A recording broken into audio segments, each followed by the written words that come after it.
Thank you for joining us for this important discussion. How can faith-based organizations and how can the government really engage and partner with faith-based organizations, respecting First Amendment principles, but also enabling those organizations to partner and to carry out their work and also do something for the common good. We see a commitment across administrations to answer that question. And as John said, policy preference must be translated into administrative action.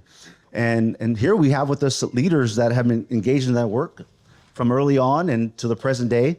And so we're going to hear firsthand from their experience of how they can make that happen. Today we have with us Dave Donaldson, co-author of Revolution of Compassion with Stanley Carlson Teese, co-founder of Convoy of Hope, and who until recently served as CEO of CityServe, a faith-based organization that mobilizes thousands of local churches to transform communities suffering from poverty, homelessness, and addiction. He now serves as special assistant to the president at the White House Faith Office for President Donald Trump. Any salutary remarks, Dave?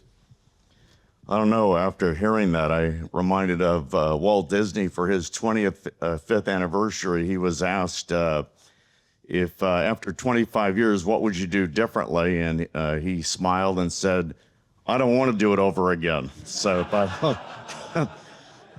but just so good to see everybody. And my co-author, I learned a long time ago, you always get a co-author that's much smarter than you. And so great to see so many friends over the years. Delight to be here. Thank you, Dave. We also have Melissa Rogers, distinguished scholar in faith, law, and public policy in Wake Forest University's School of Divinity, a non-resident senior fellow in the Governance Studies program at the Brookings Institution, and who served as special assistant to the president and executive director of the White House Office of Faith-Based and Neighborhood Partnerships for President Barack Obama from 2013 to 2017, and for President Joe Biden from 2021 to 2025. Melissa, great to have you with us. Any remarks? Thank you so much, and it's great to be with you all, and great to be on this panel with so many talented people, and also want to just thank Stanley and John for those taking us down memory lane, and for all the support and insight that you've shared with me over the years. I really appreciate it, and it's been great to work with you. I'm looking forward to continuing that. And just want to thank everybody here, including former Obama, Biden people who are here. I just scribbled down some names. Raise your hand if I miss you. We have Alexia Kelly here, Michael Weir, Ben O'Dell, a couple of civil servants and political appointees mixed in. Of course, Eugene, and Ben O'Dell, who will honor later today. And I think I saw BJ Box somewhere here. So yes, wanted to if I missed anybody, let me know, and I'll catch you later. But thank you so much, and thanks to all my colleagues in all administrations who have worked together on this important initiative. Thank you. We also have Eugene Schneeberg, a nationally recognized leader in fatherhood engagement, justice system reform, and community partnership development, who served as director at the Center for Faith-Based and Neighborhood Partnerships in the U.S. Department of Justice during the first and second terms of President Barack Obama from 2010 to 2015. Any salutary remarks? Yeah, it's great to be here, and it's so exciting to see this common thread from 96 to 2026, and so many, amazing people here. Reverend Rivers, thank you. And it's just, I love the fact that no matter what side of the aisle, you represent, that we have a common mission of helping to support and engage and equip faith-based organizations. It's great to see Josh Good. And I think, John, you mentioned the late, great public-private ventures. I mean, there's just been this thread that's been going for so long, and it's just so great to be here, this great reunion. So thank you. Thank you, Gene. And finally, we have Jeremy White, a philanthropic and nonprofit management professional with substantial experience in community relations, faith-based programs, and public and private partnerships, who served as director of outreach for the White House Office of Faith-Based and Community Initiatives for President George W. Bush from 2002 to 2005. Any remarks? Good morning, everyone. It's such a pleasure to be here. Thank you to Stephanie and the Center for Public Justice and Stanley and so many of the wonderful folks across all of the agencies that supported this work in the time that I was there, and of course across the administrations. 25 years has gone by really fast. And I'd be remiss if I did not thank my old professor, John Dooley. I didn't actually mean old. I meant old, like 25 years. his guidance and everything came very much in handy during those writing those presidential briefing papers. So thanks for all the hard work you put me through the paces earlier then, and just great to see the trajectory that has happened and so many familiar faces here today. Well, great. We're going to start with you, Jeremy, work our way down with the first questions. But I wanted to ask, what is something that you believe policymakers often misunderstand about the role that faith-based institutions play in American civil society? And then what would you say is most valued about the White House Faith-Based Initiative and the federal partnerships that have carried out for these past 25 years? Absolutely. I would say even from our time to now, because what happens often is policymakers, of course, come and go. And so there's always this need to re-educate. What is the role of this sector and faith-based organizations writ large? And I think the breadth and depth of the work they do. I think a lot of folks, public society overall, thinks it's soup kitchens and homeless shelters. But you're talking about workforce development, microenterprise, early childhood education, affordable housing. The Bridgeband Group said that in the study that they did over several major cities, that 40% of social services are done just by faith-based organizations across those major cities.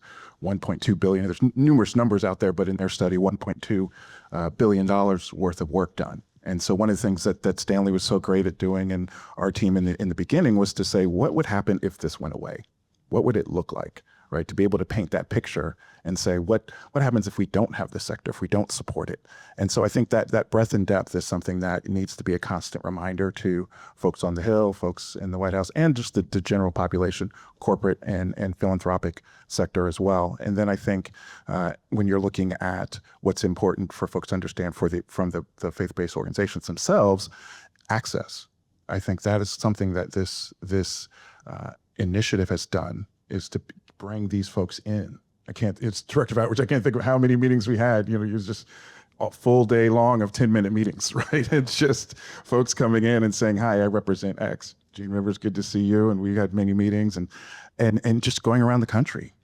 Talked about Church of God in Christ, going to Memphis and with the late, great Bishop Patterson and sitting down with him and folks who weren't regularly in the circle inside the Beltway. And I think this initiative across the years has done a great job of providing access and education to how the system works. Thank you. Eugene, would you like to elaborate on what you feel has been most valued about the faith-based initiatives over the 25 years, and also what's been misunderstood about the role of faith-based organizations in civic life? Sure. Well, I just want to shout out my predecessor during the George Bush years, Steve McFarland. When I came from Boston to D.C. as a young man, one of the first things I did was reach out to my predecessor. And I think it was kind of like a little bit controversial because I was crossing the line. But I wanted to know what he had done and what he prioritized, and he was very gracious and met with me and gave me great advice. I also met with another former colleague, Brett Orell, who was the DOL faith-based office director, and who I had met when I was in my early 20s in Los Angeles. He was heading up the then Ready for Work initiative. And I remember meeting Brett Orell, or seeing Brett Orell, and I said, oh my goodness, this man works for the President of the United States. He's living out his faith. He's spearheading an initiative to help formerly incarcerated individuals come home. What an amazing job. And that was in 2003. And I was just like, well, he's a rock star. And then I would never in a million years would have imagined that 7 years later, I would be in that same role at the Justice Department. I'm just very grateful for those gentlemen who helped kind of give me a roadmap for what was possible. And so many folks here that are here. High Penn is here from Los Angeles, another rock star. My brother Gil from Brooklyn is here. I mean, and thank you so much for those faith leaders that are here today that held us accountable, that informed our approach, that inspired us, that challenged us. Last thing I'll say is, I believe that people that have the privilege of being in our position have a unique opportunity to provide what I call prophetic leadership to civil servants. And I've found in my experience, and I can only speak from my experience, sometimes when you're doing this work, it can be daunting to run systems, and you can see a lot of failure, especially in the criminal justice system. And when you have someone who represents a faith-based organization, even in the name that we have faith, we believe that it can get better and it will get better. And I think it's so important to have individuals that have faith, that can see a vision, an unprecedented future. And it's a real gift to be in that role. So thank you. Thank you. Melissa, would you like to maybe just elaborate what you think on is most valued about these past 25 years about the faith-based initiative and how you see faith-based organizations' role in civic life? Yeah. So I think one of the things that is sort of implicit so far in the discussion, but needs to be made explicit, is that the initiative helped more people to understand in government that we absolutely cannot get the toughest jobs done without faith-based and community organizations. It's a non-starter. And I'll take just one dramatic example from the Obama administration, when we had the terrible Ebola virus outbreak in West Africa in 2014. And, who was one of the first people? I mean, there were so many people that got it tragically in West Africa, and then a medical missionary from the United States got it, Kent Brantley, and he was airlifted and flown back to the United States and thankfully recovered. But when we were working on that issue, one of the things that became clear is that the burial practices for Ebola victims was just a big issue in terms of the transmission of the virus, because in many religious burial practices, the body is handled significantly. And so that was transmitting the virus at a high rate. And so we had to get government, faith-based organizations, and humanitarian organizations together to talk about, what are we going to do about this? Well, you can't just come in and tell people, oh, you're doing your religion wrong. So we had to be very sensitive about it and think about how we could get people in that faith to talk to government about what are alternative ways that would be honoring of the faith, but not transmiss the virus in the way that was happening then. So that just was a great illustration of how important this was. And then when Kent Brantley got fully healed, thank God, he came to, President Obama invited him to the Oval Office. And he sat in the Oval Office. I remember being there and pictures being taken by photographers, which were then beamed around the world. And that sent such a powerful message about not having to fear being with people who had recovered from the Ebola virus, because President Obama was shaking hands and meeting with an Ebola survivor. So these are just some of the dramatic examples of understanding we cannot get the toughest job done without faith-based and humanitarian organizations. It has to be government plus these other non-governmental organizations. Thank you so much. Dave. Well, I feel like I have the joy and honor to walk among the orchards of fruit as a result of many people in this room. And John, when you and I first met, Lisa Cummins introduced us, and I said, John, I've got a pretty big network of evangelical leaders, and who do you have that's kind of spearheading that? He goes, you. And so we hosted the first big gathering there in the Indian Treaty Room, and Tim Gagline, he's one of the unsung heroes, isn't he? Let's give him a hand. And Two weeks ago, we held another event there in the Indian, and Bill O'Keefe and many of you were there, and we celebrated. It really was awesome. There's also just so much other fruit. We have 11 faith-based directors now in the agencies, and I'd like for them to stand because they are doing a phenomenal job.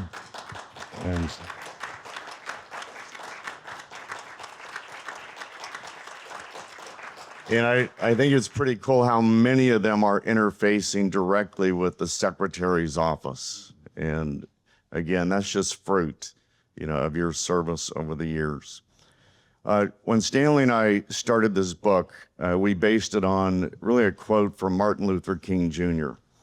He said, "A movement that just changes people is a revolt, but one that changes both people and institutions is a revolution." And we're part of a revolution. And, we used what we call the 7 R's. I'm still using that today to help faith organizations know how to work with government, how to compete, research the funding opportunities, but who are the decision makers, how to build relationships as kingdom diplomats, and, results, how to be more data driven. resources, how to leverage private with public resources, which is especially important because of this Doge era. But the faith community has a major leg up. And then replication, looking for models that can be strengthened and replicated. And then reform. I think we have enormous opportunities to literally work upstream with secretaries. Just yesterday, I was with OMB working on NOFOs that are coming out, the various agencies, and which, what an opportunity. And we're working closely on PEPFAR right now with GHSD. You're going to be hearing about that. It's going to be historic for the faith community. The last one, by the way, is recognition. And I think the faith community should be the first that is returning to say thanks to these people that are serving in these buildings. Dr. Carson called HUD 10 floors of basement, and many of you have served in those. They're like cells, and God's honored by your faithfulness. And I joke that at the White House, I'm actually the pastor of young adults, because by far I'm the oldest person in there. I never thought that God would return me, and some probably think I'm a escapee from a local nursing home, but when people ask me what's the most important thing you do, it's ministering.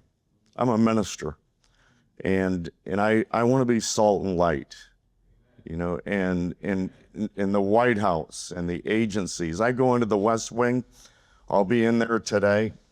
We got a little office in there, and I will go into the men's restroom in one of the stalls, and I'll just pray. No weapons formed against us will prosper. And I think the security guard thinks I've got bladder problems, but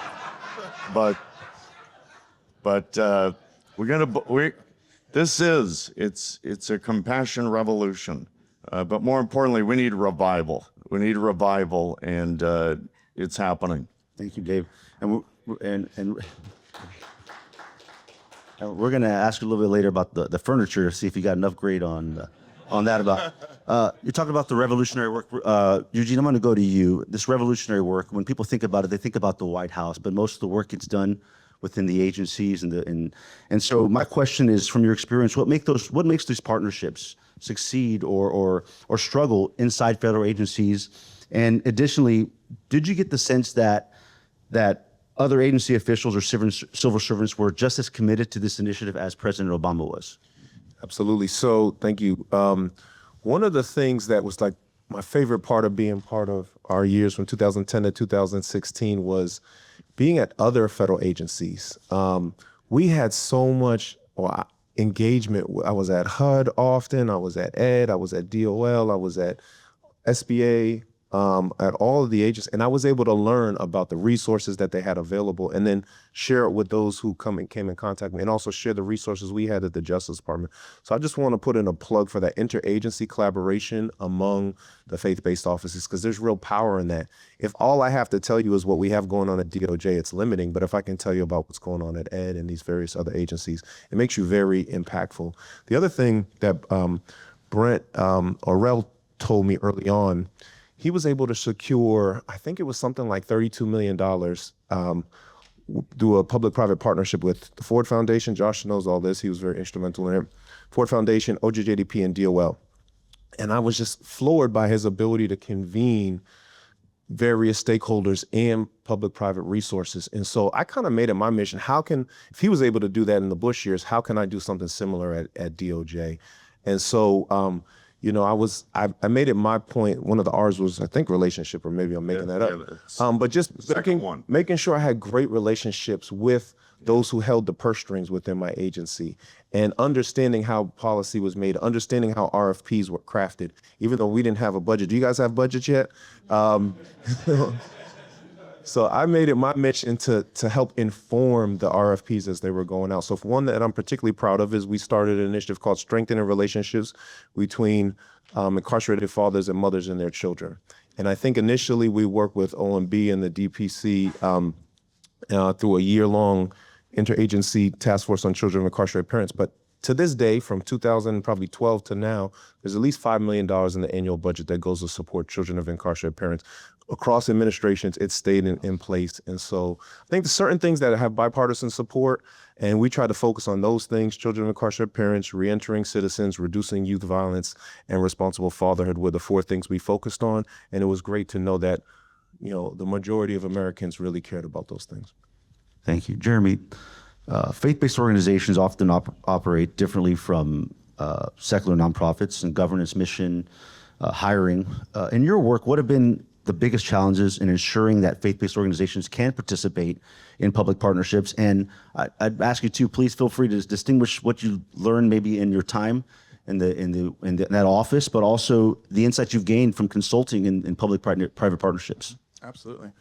I think one of the biggest things, particularly in the early years in the Bush administration, from the outreach perspective, was the outreach. John spoke to this a little bit earlier. Was the access and going out and doing these White House conferences. That wasn't a thing, right? And so folks were coming to people's cities, right? 16, I think there were a lot more after the time I left, bringing the mountain to them, right? And saying, okay, we're in Los Angeles. Now there's 2,000 people, and there's the mayor, and there's all these other folks, but there's Bishop Blake, and there's all of the local leaders and pastors from across different denominations, sitting with Governor Granholm back in the day in Lansing, and helping them craft their charter for their state faith-based office. I think we had something like 34 governors create an office in the time that I was there, 180 mayors.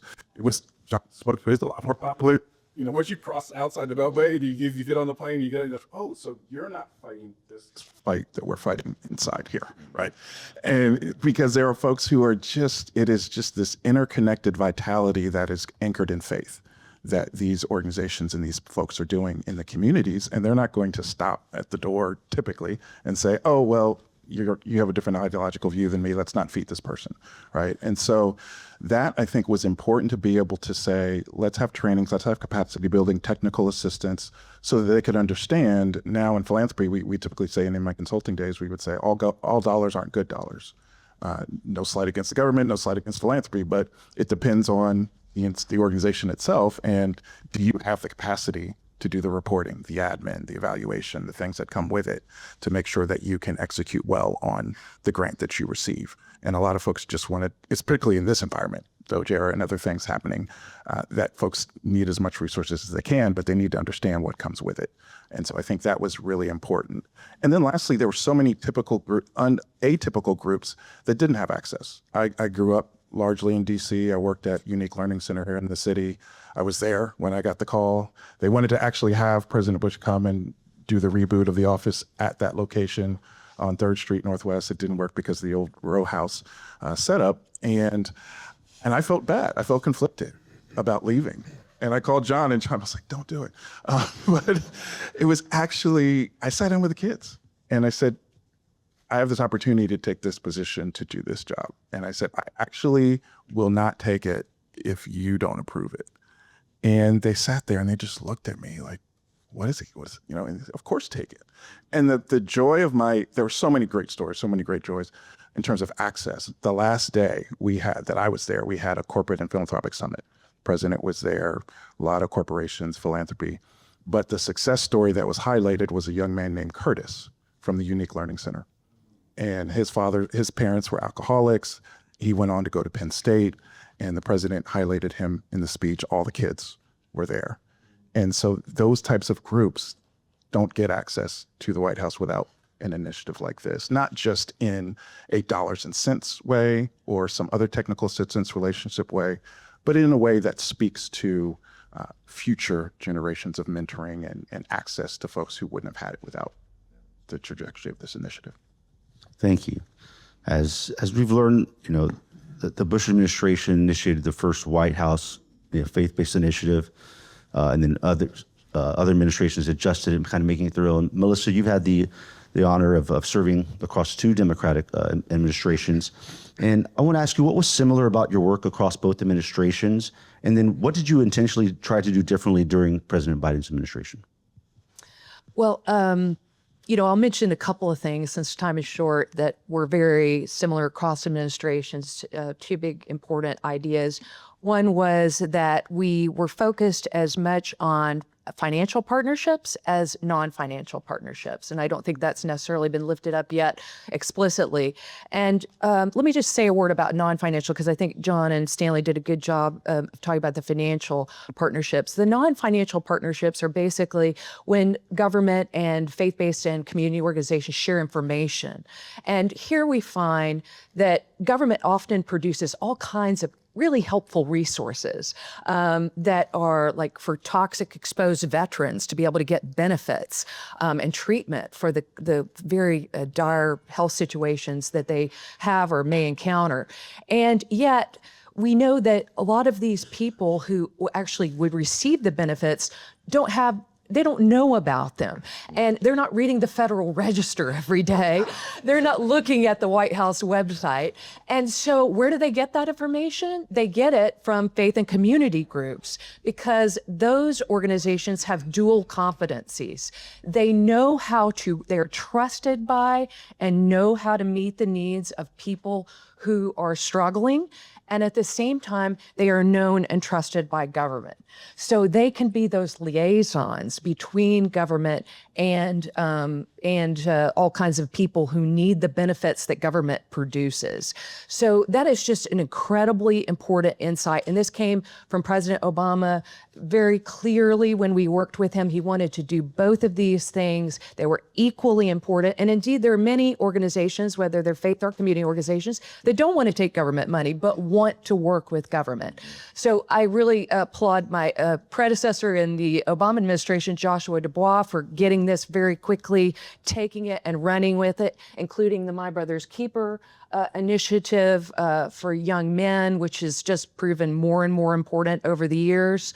And so that was one very important principle. Another very important principle is that we need to protect the religious liberty of faith-based organizations and also of beneficiaries of federally funded social services. And those should be equally important. We need to treat them with respect and find ways to protect both of those rights. So I think we did that along with Joshua and I both throughout the Obama administration. And then when I was very surprised to be called back to the White House to work in the Biden administration, I think there was just a lot of continuity there. One thing, though, that there were different times, right? I went in during COVID lockdown, which, our work was always so hard when COVID lockdown just was took it to a whole new level. So we had to learn how to meet with people and talk with people on Zoom only for a while. And that was a real challenge. But one of the blessings that came out of that was working with, and this was an idea that just cropped up on a phone call. I think Capen was on that call, maybe others, on the Faith for Vaccine group, where we talked about creating pop-up clinics in houses of worship. And once we could get that going, that really helped the effort to succeed and is one of the great memories, because people trusted their houses of worship. And if they saw their minister get the shot first, then they were more willing to get the shot themselves and get other kinds of treatment in that setting. So it was so amazing. And then let me say two other quick words about the Ebola story that I wanted to mention. One is Bill O'Keefe. We're singing out heroes. Bill O'Keefe and Catholic Relief Services, total hero in Ebola, PEPFAR, so many other situations. Then I also want to say another lesson that came out of Ebola was we were able to, with time and effort, to stop the outbreak of Ebola in West Africa from the epidemic stage. And then we were also able to stop the epidemic from reaching our own country. And that is so important about humanitarian aid worldwide that we must remember, in addition to the compassionate care for others around the world, the way in which that redounds to the benefit of the United States of America. Very important insight. Thank you, Melissa. Dave, from your insight, what about the original vision of the White House faith-based initiative has endured across administrations? And, what would you hope would be talked about 5 to 10 years from now related to the White House Faith Office today? That's a great question. I think, first of all, there are so many years ago that had a fear of partnering with government. Ronald Reagan said, if you get in bed with government, you'll never get a good night's sleep. And, and also the whole separation of church and state that I think as it relates to grants, I think it's a ruse, that, I've learned over the years that there's no such thing as separation of church and state if you have what the state wants. And so I think we're overcoming that through the welcome mats that were thrown out by President Clinton, Bush, and then Obama, Biden, Trump. I'm really excited about, what God is doing in the White House Faith Office, the new one. I was there in the Oval Office when the president signed the executive order. And before he signed it, he looked up at Paula and said, "Is this all that you want?" And so God has used her as like a small hinge to open up a lot of doors, including the formation of the Religious Liberty Commission, which is doing amazing things. I would also, and I like what Melissa said, there are so many things that we can do that don't involve money. And somebody that really impacted me was Wade Horn. And probably how many here? I mean, Wade Horn. I mean, what a leader. And so he approached me about putting on a summit for foster care and adoption. Some of you were involved in that, Michael. But we had over 1,000 clergy, and then we brought in social agencies across the country, and we just worked on building bridges. There's still fruit from that. It's spectacular. And then with Wade's, along with Bobby Polito, marriage and family, fatherhood, initiatives, just spectacular. In this last round, it's over 5 years, but 85 million of the 106 million that was awarded went to faith-based. So let's keep it going. Well, I'm going to stay with you, Dave. What do you, when you look ahead to the next decade of faith-based partnerships, what opportunities or challenges do you think will shape the future of the work? I think I already addressed the one. I think the fears, the apprehensions, that, as soon as you start partnering with government, that they're going to have that proverbial camel's head, inside the tent. And Stanley and many of you have done a great job writing on that as it relates to hiring rights. And so I think we still have a lot of work to do there with, as Melissa said, with religious liberty. And I think the hardest thing for me in my job, and Jeremy, you were talking about this, and you did a great job, I think, with access. And that is, there's still this huge chasm between the faith community and these agencies as it relates to making, changes to policy, but also being grant ready. And consequently, a lion's share of the funds still goes to non-faith-based entities. And so we've got a lot of work to do as it relates to building our capacity. And do you remember the Compassion Capital Fund? We're trying to bring that back, and with all of the agencies. And so please pray about that. And we're also trying to bring back the Foster Care and Adoption Summit out of ACF. And so, Thank you. Yeah, Dave, thank you. Melissa, I wonder if do you share a similar diagnosis that one of the main issues a decade from now will be just continued fear about partnering with government coming from the faith-based organization, or do you see another set of challenges down the road? Yeah, I think that there's several challenges. I'll mention two of them. One is that when we have a sudden, massive cutback on funding, then there are definitely losses of programs, personnel, institutional knowledge, and the effects that those programs, the good effects that those programs can have for people. So I think that's a real considerable challenge. I also think that we've been talking a lot about religious liberty and church-state separation. I think they go together and benefit both church and state. We've had an evolution in the law to some degree, and I think that we have, a lot of divisiveness in the debate still. And one of the things that I think is a real challenge is to make sure that when we do, for example, have clashes of religious liberty with other civil and constitutional rights, that we really try to see the important interests on various sides and dignify those interests. Because when we tell people that their interests don't matter, that is no way to proceed in this country. Everybody's interests matter, and there are tensions here that need to be recognized, and we need to do our very best to be straight with people to recognize that they do indeed have important interests at stake, and those interests need to be protected. So those are two challenges. Thank you. So throwing interest groups to the side and funding cutbacks, and we got fear of government. And Eugene and Jeremy, I don't know if you want to add on to anything that Dave and Melissa have said related to just challenges you kind of foresee a decade from now related to the initiative. Yeah, I would just say one of the biggest challenges is the institutional memory, because there's such a shift. I was this week in town for Foundations on the Hill from the philanthropic side, and the conversations around charitable choice, and you're like Groundhog Day, right? Like we were talking about this in 2001, right? But now you're talking to folks who were your age when I was an intern on the Hill, right? And they weren't born when this, right? And so folks, especially on the House side, maybe every 2 years, right?